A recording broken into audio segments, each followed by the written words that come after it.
Have you ever felt like you were operating at a fraction of your true potential? You have the talent, you have the ambition, but something holds you back. You find yourself drained of energy by midday, easily irritated, distracted, and unable to maintain focus on the things that truly matter. You blame it on a lack of sleep, on stress, on the world around you. You search for a complex solution, a new productivity system, a new diet, a new grand goal that you believe will finally fix you. But what if the problem is not that you are broken? What if the problem is simpler and far more insidious?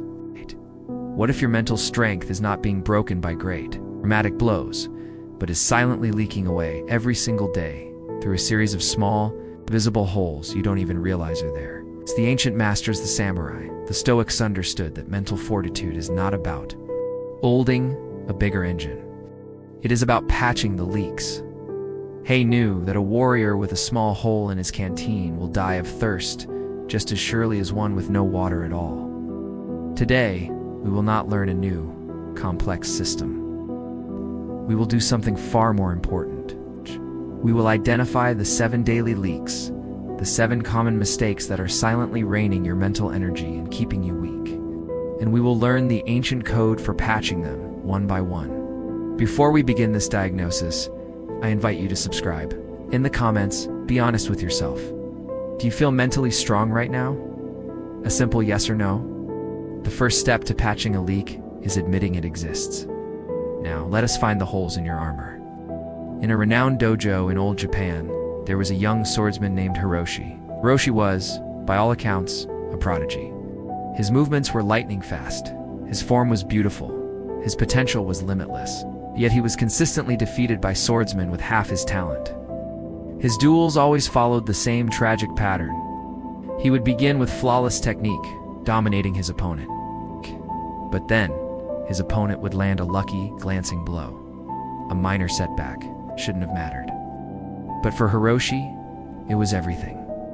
A flicker of anger would cross his face, his breath would catch, his focus, once a laser, would shatter into 1,000 pieces of frustration. He would abandon his training, his strategy, and charge forward with reckless aggression, trying to reclaim his pride. And in that moment of blind emotion, his opponent would find an opening. Defeat was inevitable. After one such humiliating loss, his master, the old and formidable Kato, called him to his private quarters. Hiroshi expected a lecture on technique. He was wrong. Master Kato did not speak of the sword. He poured 2 cups of tea. "Your sword is sharp, Hiroshi," he said, his voice calm and deep. "But your mind is dull. It is like a beautiful bowl filled with cracks. As soon as you fill it with the water of focus, it leaks everywhere." Hiroshi's face burned with shame. "But master, I train harder than anyone." "You train the body," Kato replied. "But you neglect the mind every day. You allow your mental energy to drain away through 7 invisible leaks. Until you patch these leaks, the sharpest sword in the world will not save you." Master Kato led Hiroshi to the edge of a small, powerful stream behind the dojo.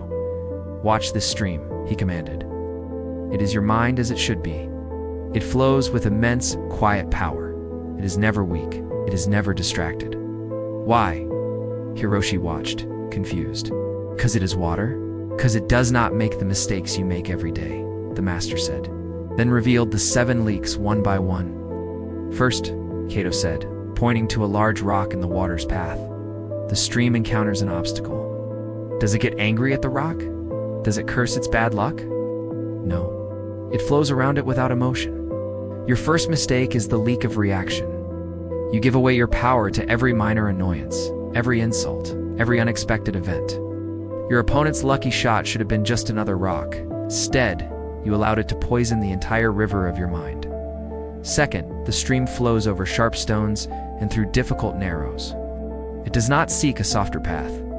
Your second mistake is the leak of comfort seeking. You finish your basic training and avoid the difficult exercises that truly build strength. You read the easy book instead of the challenging one. Every time you choose comfort over necessary hardship, you create another crack in your bowl. Third, the stream makes no useless noise. Its sound is the sound of its purpose. Your third mistake is the leak of useless words. You waste your breath on gossip, on complaining, on criticizing others. A swordsman who speaks ill of the man who defeated him is only admitting he was beaten by someone he considers weak. These words drain your spirit and create a mind that is focused on others, its flaws instead of its own strength. A behavioral psychologist from King's College London confirms this ancient wisdom. Cognitive resources are finite. Every minute spent on low-value mental activities, like complaining or engaging in office gossip, is a minute of high-value focus that is permanently lost. It's the mental equivalent of eating junk food. It fills you up but leaves you weaker, the master continued. Your fourth mistake is the leak of mindless consumption. Stream only accepts the pure water from the mountain. Allow any passing filth to enter your mind, ill rumors, endless entertainment, the anxieties of others. Scroll and watch and listen without purpose, allowing the world to dull your mental blade. Your fifth mistake is the leak of broken promises. The stream's flow is its promise, and it never breaks it. You tell yourself, I will wake at dawn to train. But when dawn comes, you negotiate with your own word and lose. Every promise you break to yourself, no matter how small, is a hammer blow to your self-respect. You cannot trust yourself to do the small things, so your mind knows you will never achieve the great ones. Sixth, the leak of misplaced worry. The stream does not worry about the ocean. It only focuses on flowing over the patch of ground it is on right now. You spend your energy worrying about the competition next month, about what others think of you, about things far beyond your control. This is the most arrogant of leaks, to think your worry can change the unchangeable. Finally, Master Cato said, Roshi's the seventh and most devastating mistake is the leak of aimlessness. Every drop of water in this stream knows its purpose, to reach the sea. It begins its day with that one silent intention. You begin your day by reacting to the world. You check your messages. You read the news. You give the world permission to set your mental agenda before you have even set it for yourself. An army that lets the enemy choose the battlefield will always lose. Let's stop here, because I know what you're thinking. These are small things. Complaining a little, watching a few videos, hitting the snooze button. How can these be the source of my weaknesses? You think your great battles are fought on the grand stage of life, the big presentation, the new business, the major life decision. You are wrong. The great battles are all won or lost the night before, and the morning of. They are won in the thousand small, seemingly insignificant choices you make every single day. You are not mentally weak because you failed at one big thing.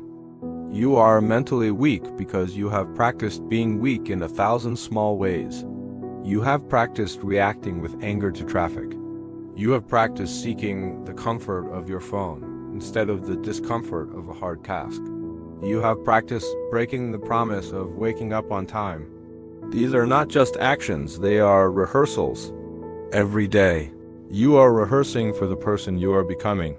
And if you rehearse weakness, do not be surprised when you are weak in the moments that matter most. These small mistakes are not small. They are everything. Hiroshi did not become a master overnight. The master's words were the diagnosis, not the cure. The cure was a slow, deliberate process of patching the leaks, one by one. The next day, a junior student accidentally knocked over his water bucket. Hiroshi felt the familiar flash of irritation, the leak of reaction. But he pictured the stream flowing around the rock. He took a breath, said nothing, and simply helped the boy clean the water. He felt a small, strange sense of power in his non-reaction. During training, he reached the point of exhaustion. His mind screamed at him to stop, to seek comfort.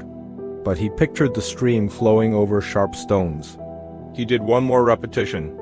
He chose the pain, and in doing so, he patched the leak of comfort-seeking. Slowly, deliberately, he went to work. He stopped engaging in gossip. He replaced his evening entertainment with an hour of quiet reflection. He set his alarm, and when it rang, he got up. No negotiation. He learned that mental strength was not an emotion. It was a practice. A series of small, conscious choices. Months later, he faced the same opponent who had humiliated him before. The duel began. Hiroshi was calm, his mind like the quiet, powerful stream. His opponent, frustrated by his inability to provoke a reaction, made a mistake. A small one. But for a mind that was now clear, focused, and strong, a small opening was all that was needed. You are Hiroshi, your mind is the bowl. It is time to patch the cracks. Here is your daily practice. To patch the leak of reaction, the 3-breath rule. When you feel anger or annoyance, before you speak or act, take 3 slow, deliberate breaths. In this pause, you reclaim the power you were about to give away. Oh, patch the leak of comfort seeking. Do one hard thing. Every day, deliberately do something you don't want to do. Take a cold shower. Do the task you've been avoiding first. This is the daily workout for your willpower. To patch the leak of useless words, the 24-hour complaint fast. For 1 full day, do not complain, criticize, or gossip. This will be harder than you think. It will reveal how much of your mental energy is spent on negativity. To patch the leak of mindless consumption, the information diet. Unfollow negative accounts. Delete the apps you scroll on without purpose. Just as you choose what food to put in your body, choose what information you put in your mind. To patch the leak of broken promises, start with an unbreakable promise. Choose one ridiculously small promise to make to yourself and keep it for a week. I will drink a glass of water when I wake up. By keeping one small promise, you begin to build the sacred trust you have with yourself.